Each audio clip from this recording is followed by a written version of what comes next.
आज की इस वीडियो में हम जानेंगे कि किस तरह हम अपने डेस्कटॉप के आइकन्स को सेट कर सकते हैं, अपीयर कर सकते हैं, डिसअपीयर कर सकते हैं। बहुत ही आसान मेथड है। चलें सीखते हैं इसको। डेस्कटॉप के ऊपर राइट क्लिक करने से एक मेन्यू ओपन हो जाएगी। इसमें काफ़ी सारे बटन्स होते हैं, तो हमने सिर्फ एक ही बटन को यूज़ करना है, जिसका नाम है व्यू। व्यू के ऊपर हम क्लिक करेंगे तो एक छोटी सब मेन्यू ओपन हो जाएगी। सब मेन्यू जब ओपन होगी तो सबसे एंड में लिखा है शो डेस्कटॉप आइकन।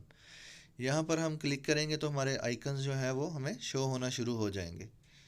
तो इसी तरह हम अपने हाइड आइकन को शो कर सकते हैं, और दोबारा अगर हम इसी मेथड पर क्लिक करेंगे तो वो हाइड हो जाएंगे।